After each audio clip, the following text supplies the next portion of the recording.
Hello, everyone. I'm Nathan Shapora, Senior Political Advisor at the European People's Party. And on behalf of the EPP, welcome to this episode of EPP Family Talks. Today, we have the pleasure to welcome with us Mr. Jan Olbrycht, Vice Chair of the EPP Group in the European Parliament. Mr. Olbrycht, Vice Chair, thanks so much for taking the time to be with us today. Thank you. My pleasure to be with you, okay. We've been asking all of our family members, all of our leaders in this series since the pandemic started. The first question just about how they're doing, how you're doing, and what the situation is like in your home country of Poland. What's the situation there now? Yes, fortunately, I'm fine. I have up to now, I had a chance to avoid the coronavirus. I hope it will be the same in future before the moment I'm vaccinated. But the situation in Poland is very serious. The third wave is quite important. Last days we had about 15,000 infected a day, so it's quite a lot. And of course, there are still a big number of the deaths because of the coronavirus and from the other illnesses. So I must say the situation is serious, but there is a hope that there is more and more vaccines coming to Poland. So I think it will change in coming months. This is everything we can expect. But of course, like the other countries, there is a limit of the people's behavior. And I mean limit, when I say limit, there is a limit of the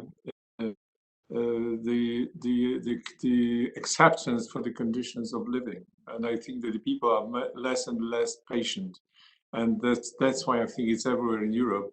So we hope that the speed of vaccination will be good enough to avoid the problems in economy.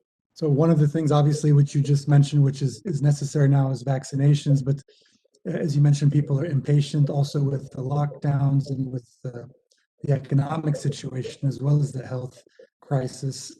You're the European Parliament's the European Parliament's rapporteur on budgets as well. And I just wanted to ask you about this, the vice coordinator, excuse me, on budgets.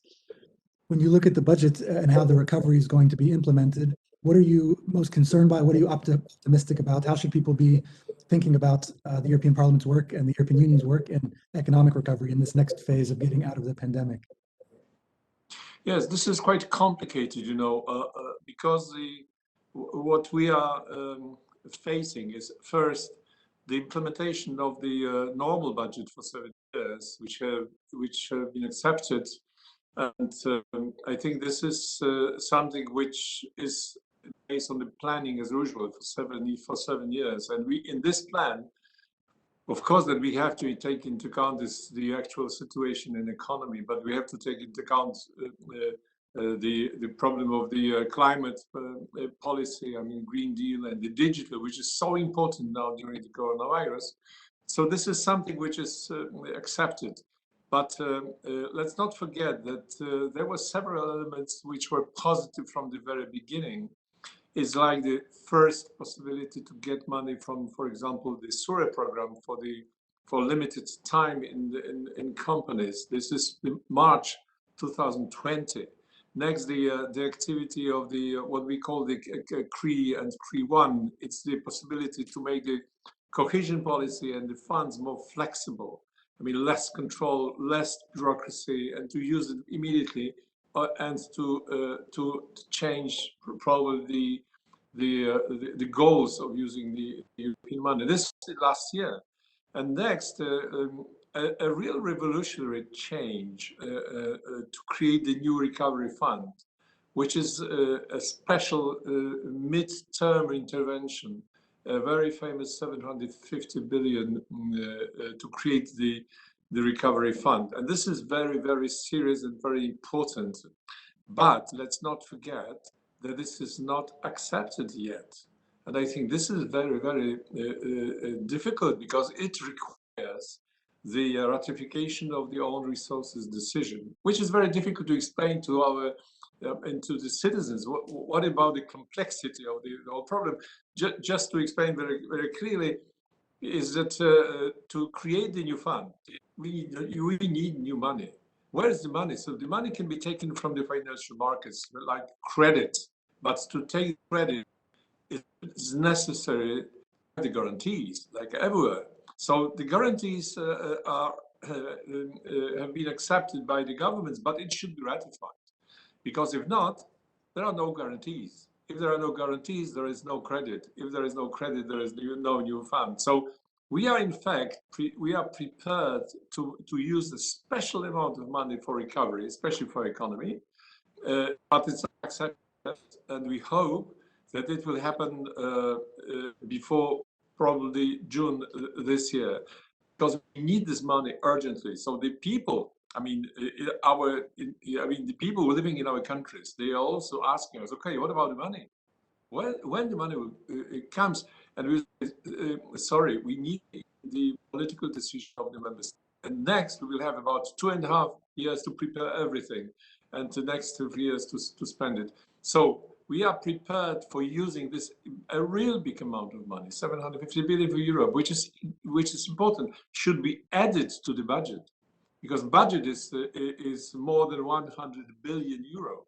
So when we so it's not 100, it's 1,000, is 1 billion euro plus 750 billion. So it means that I always see mixing the numbers in English and in my language. So of course that this is in English, this is 1 trillion. 1 trillion for 1.8 trillion euro for budget plus the recovery fund. So I think this is really a big amount of money, and we can say that we guaranteed in Europe money to recover. The question is, what about the political decisions? The political decisions are urgently needed. I just want to ask you 2 important follow-up questions that come to mind based on what you've just said. One of them is, obviously, as you just laid out, this has been a difficult process getting this budget agreed and this recovery package agreed, and it's not completely finished yet. But assuming that it is finally agreed and that it is finally implemented as planned and as in principle agreed earlier, how important do you see this, stepping back a bit, how important would you see this in terms of the European Union's history? Some people have called this, for example, a quote, Hamiltonian moment, comparing it to a process which took place in the early United States as well, with the centralization of, or the creation of the central bank. So and maybe that's not a perfect analogy, but how important would you see this moment in terms of just the history of the European Union and the history of the European project? No, this is exactly the kind of turning point in European history. Let's not forget that through last 10 years, I remember, because I am a member in the European Parliament already 16 years. So about 10 years, I think we were discussing about new own resources. And we were discussing about new own resources, we want them or not, etc., etc. Even last year, there was discussion about the Euro bonds. And some of the countries were very, very reluctant. But coronavirus, which is in the same time like the exit of the UK, created completely different situation. So that's why we need a real change of thinking about Europe. It means that what you just described as the so-called Hamiltonian moment, this is about the mutualization of debt. It means that if we take credit together, we will have to pay it back together from our common budget. So if we have to take credit, pay it back in some years, there are only 3 possibilities to pay it back. One is to change the national contribution and to make them really much, much bigger. I don't think that the member states will agree. The second is to cut the policies. I mean, less ambitions, less policies. It will not be accepted either. So the third and only possibility is to create the new own resources of EU and to pay back money from the new own resources, like the special income which will go directly to the EU, like the border tax, like like plastic now, and the other possibilities what we will discuss, like financial transaction tax, I hope, etc., etc. Taxation upon the big internet companies which don't pay taxes in Europe. So I think we need this new own resources. But if European Union has new own resources, the position of EU will be completely different. The EU having its own resources will be a real big player on the global stage. So I think that this is the moment. Probably it was what is very often used in English, a kind of momentum. I mean, it's now or never.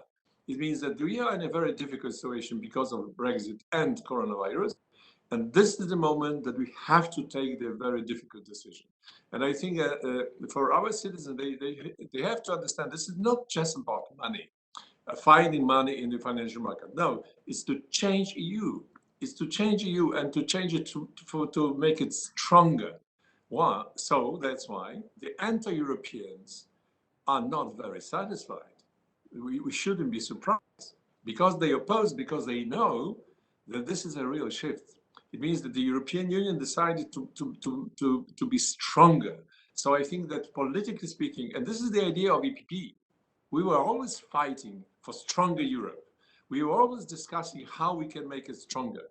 But in this very situation, the mutualization of debt probably is not only to create the problems, but this is the new way of functioning in future. I think it's quite interesting, and we have to observe it because it will, if it works, I mean, if it's accepted, ratified, etc., the situation in the EU in coming years will be completely different.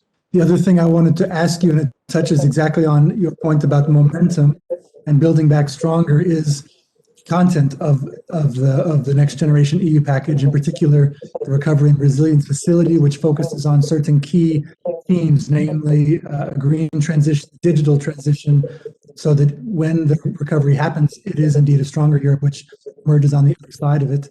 And my question is, how have you seen the EPP in particular in the European Parliament, but across the European Union and our different institutions, leading this effort to build back, not just to build back, but to build back stronger, to build back better?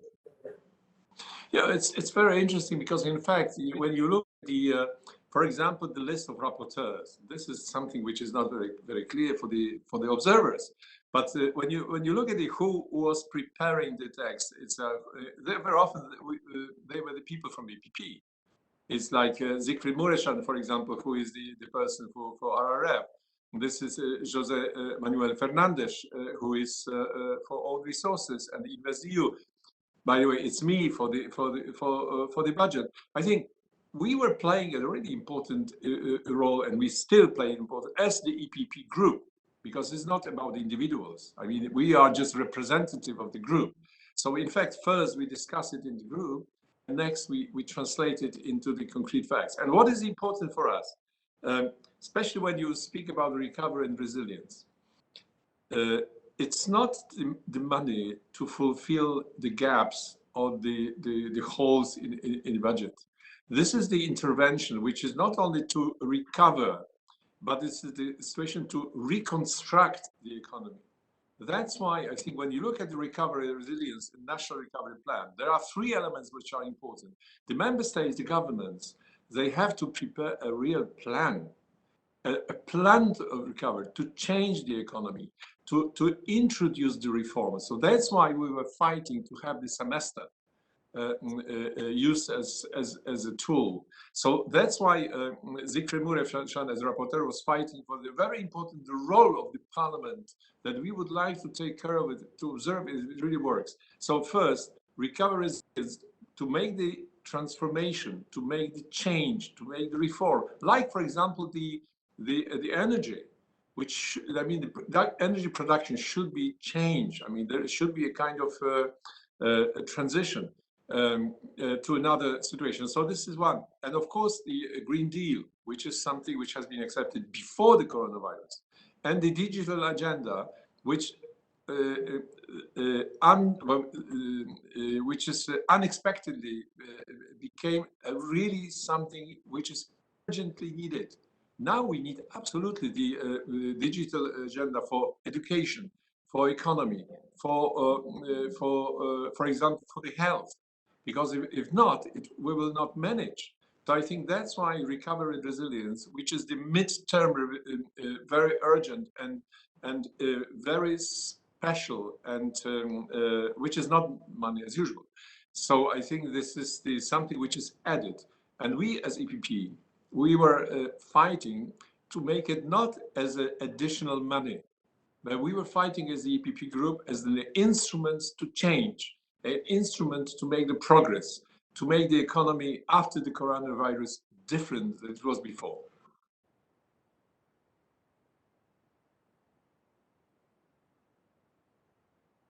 We've just been talking about policy initiatives, building back stronger, building on momentum, and you're responsible for a complicated dossier with regards to the budget. But I want to maybe step back a bit and talk about values, which are the foundation for whether it's recovery or whether it's foreign policy or any initiative. Values are the foundation, certainly of the EPP, but also of the European Union's initiatives on so many different things, on everything really. And you are the EPP Group's chair for intercultural dialogue. That was my transition to talk about this other issue. Yeah. You're the EPP Group's chair on intercultural dialogue, and you've also recently once again called for the appointment of an EU special envoy for religious freedom or belief outside of the EU. And so my question is, why is this such an important issue for you? Why is this such an important issue, maybe even especially at a time of recovery from pandemic? Yeah, for different reasons, it's very important. First is for us as EPP family, we are mainly, not only, but we are mainly the Christian Democratic Group. So, by the way, we have just prepared the special documents of the future of Christian democracy. Of course, there are also different groups together with us inside EPP, but this is a kind of obligation. If we want to declare that we are Christian Democrats, we should be very, I mean, the sensibility to these elements are something natural for us. This is one. Second is that the Treaty of Lisbon introduced the Article 17, which means that the requirement, the obligation for all the EU institutions to have the constant dialogue with the churches, religious communities, and non-confessional organizations. So this is something which is coming from the European law. And but the third element, if you want to understand the situation in the global politics, and if you want to read it correctly, you have to look at these elements of religious freedom and religious problem. Without this, you will not understand the specificity of the conflicts.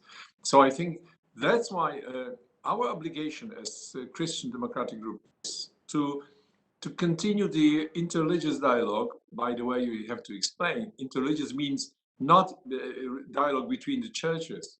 This is the dialogue of us, I mean, politicians, political families, political parties with the churches and with the religious communities. We have the continuous dialogue with them concerning the main elements, like, for example, the question of immigration, like the problem of a religious minority, the problem of religious freedom around the world. We are discussing the problem of persecution of Christians and different religious groups. So this is but we are also discussing the problem of economy, poverty, I mean the social condition, etc. Because the churches and religious communities are very important actors on the public sphere. So that's why we are continuing this kind of dialogue with the churches, with religious communities on the very concrete issues. Without this, it will be very difficult to make today a good, I mean, policy making and politics in general. So that's why I think that this is my responsibility also to guarantee that we create the link, the dialogue, the trust with the representatives. One of them is the question of religious freedom around the world. And of course, which is important for the external policy of EU. That's why we need a special envoy. Before it was the former commissioner Jan Figel, who used to be this kind very, very efficient, going to different places in the world and trying to help solving different problems. I think that we need the continuity. That's why I was one of these members who were asking to nominate a new special envoy for religious freedom. And because religious freedom is not only the problem outside EU, it's also the problem inside EU. More immigrants we have, the more complex the problem of religious freedom is inside the EU. So we have to be very careful, because this is one of the main elements of the social public life. Main word I took away from what you were explaining there is dialogue, which is dialogue between churches, between people, simply between people in our institutions and across Europe, citizens, which means speaking, but also listening and telling stories. And that's my segue to the final question with regards to stories. It's a question we ask of all of our EPP family members, all of our leaders who come onto our EPP Family Talks program, and that is, do you have a story in the form of a book, a film, a series, which you would recommend to our listeners, our viewers? Yeah, but yeah, of course, I don't have especially time to do it now, unfortunately. But I must say that from time to time, it happens to be that I have a chance to read something. If I can suggest and propose someone to read something for a politician, it's really important to read one of the very, very good books, which is about the twilight of democracy, which was written by Anne Applebaum. I think this is one of the best books which I found. But in terms of the different literature, for someone who wants to understand a little bit the atmosphere of the East and but mixed with the political context, there is an absolutely beautiful book of Tolis Amor about the gentleman in Moscow. So if I want to suggest something, this is a beautiful book which shows how complex is the way of behavior and way of thinking of someone who is coming from the East, and which is in fact confronted with the political pressure. I think so. I can suggest you something. So this is one of the examples. But if you allow me, I must. If I would add something, can I add something to the former point? Of course. One of the elements of the dialogue, what we were discussing with the churches, is, for example, the very, very famous document from 2019 about the Brotherhood, which is signed by Pope Francis with one of the heads of the Muslim universities. Absolutely great document, very simple in message. This document was in fact the base to next encyclical Fratelli Tutti. But in practice, when you look today at the visit of Pope in Iraq, how important the visit is, and what he's saying during this visit, this is exactly about this. This is about the question of the brotherhood. This is a question of trust. This is a question of effort to understand the others, etc. So I think this is something. This is the way we would like to concentrate also, not only on the general ideas, but to use this kind of documents is a very important proof how important the element of trust, of dialogue is. And of course, this is something which helps us, the politicians, to function normally. So I must say that when you ask me about the books, I must say that the books is one side, and this is not a question of free time.